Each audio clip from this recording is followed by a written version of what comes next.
Assalamualaikum warahmatullahi wabarakatuh. Jadi saya akan menjelaskan secara singkat mengenai materi yang saya dapat dari pembelajaran MK ISBD. Saya Abdul Aziz Mamunto. Jadi di sini individu dan ilmu sosial dan budaya. Jadi ilmu sosial dan budaya ini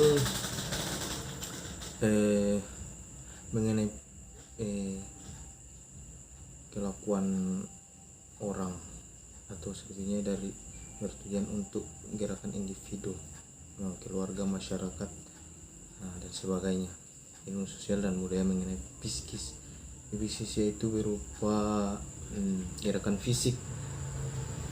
Jadi gerakan fisik kita, fungsi psikis itu sangat berpengaruh terhadap gerak dan tingkah laku fisik.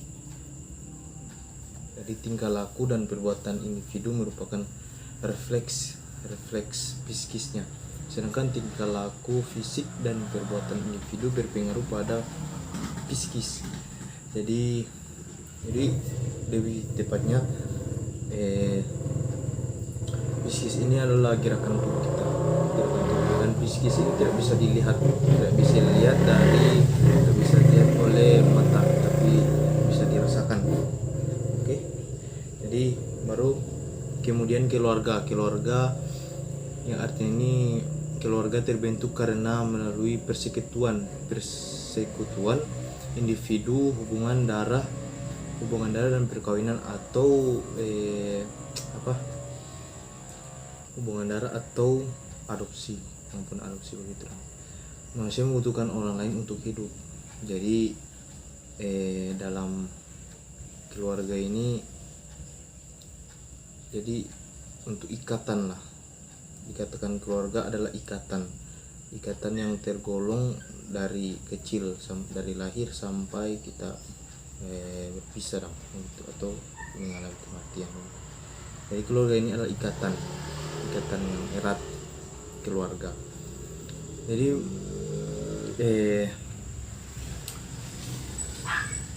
untuk dimensi psikis mencakup potensi batin seseorang. Ini lebih rumit dari dimensi fisik dan fisik kita. Tidak terlihat oleh mata secara langsung.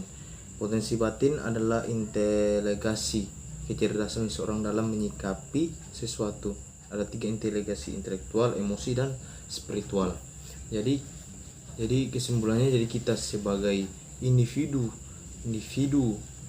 dan keluarga maupun masyarakat adalah golongan yang saling membutuhkan. Contohnya, jadi kita ini tidak bisa hidup tanpa orang lain.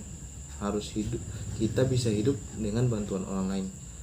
Kita tidak bisa hidup tanpa hanya memikirkan diri kita sendiri, atau kita hanya hidup sendiri, tidak bisa.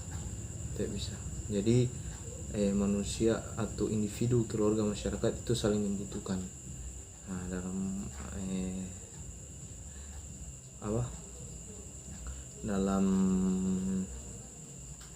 sosial, status sosial gitu. Jadi itu. Kemudian narkoba. Jadi narkoba adalah zat yang sangat berbahaya. Narkoba ini bisa berupa zat atau bahan obat-obatan. Jadi di negara kita narkoba sangat dilarang, itu berbahaya sekali. Narkoba dalam ini ada beberapa orang yang mengedar dan pemakai. Jadi yang pengedar itu bisa saya dikenai hukuman mati, dan kalau pengguna itu pemakai hanya diberikan hukuman penjara. Dalam hal ini narkoba ini dapat merusak daripada banyak generasi muda bangsa Indonesia. Jadi narkoba ini di Indonesia sangat dilarang keras, bahkan dikutip dalam undang-undang. Jadi untuk penggunaan pengguna pemakai narkoba itu bisa dikenai pasal 27 ayat 3 Undang-Undang Narkotika menyebut setiap orang pengguna narkotika golongan 1, ganja, sabu-sabu, opium itu dan sebagainya, bagi diri sendiri dipidana dengan penjara paling lama itu 4 tahun. Jadi itu. Kemudian narkoba ini bisa saja menjadi suatu obat. Kemudian narkotika atau narkoba ini di negara-negara lain ini dilegalkan. Nah, ada negara yang melegalkan tentang narkoba. Nah, itu negara tetangga kita itu Vietnam. Nah, negara ini yang melegalkan narkoba ini disebut negara yang menganut paham ideologi komunis atau liberal. Nah, jadi itu dengan alasan perekonomian mereka kurang itu narkoba itu. Jadi narkoba ini kalau bagi di Indonesia ini sangat berbahaya. Ya, sangat berbahaya. Jangan coba-coba untuk memakai narkoba. Baru kemudian demokrasi. Demokrasi dalam hal ini, kenapa Indonesia ini dikatakan sebagai negara demokrasi ya? Karena negara Indonesia ini dikatakan demokrasi, menganut paham demokrasi karena sudah dikutip dalam Undang-Undang Dasar 1945. Nah, didasari oleh Pancasila. Ya, karena demokrasi ini didasari Pancasila, Undang-Undang Dasar 1945. Ya. Jadi mengenai hal ini, demokrasi yaitu rakyat semua bisa memutuskan keputusan. Bahkan dalam hal ini dikatakan demokrasi bahwasanya pemerintah atau pemimpin, contohnya sebagai presiden, untuk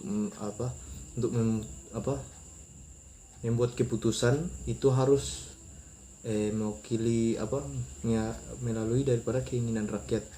Apabila itu pemimpin tidak sesuai dengan keinginan rakyat, maka rakyat bisa bantah atau bisa menyuarakan atau aspirasi lah begitu. Jadi demokrasi ini karena negara yang demokrasi bisa memberikan keputusan bersama.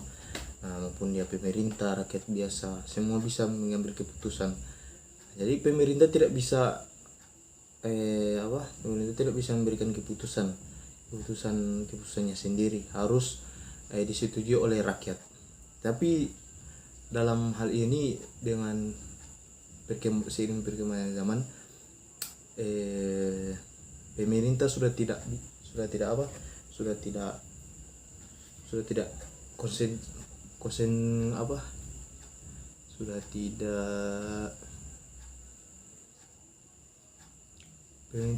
kondusif dengan menanggapi ini. Mereka semena-mena sekarang. Jadi hak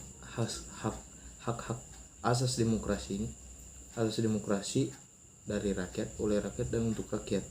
Jadi semua rakyat bisa membuat keputusan.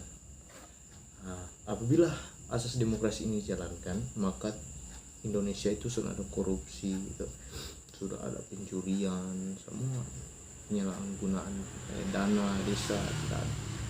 Tapi sekarang masih belum dijalankan. Sudah dijalankan tapi tidak sepenuhnya, masih ada pihak-pihak yang oknum tertentu. Jadi itu dalam hal demokrasi yang saya paham. Sekian dan terima kasih. Assalamualaikum warahmatullahi wabarakatuh.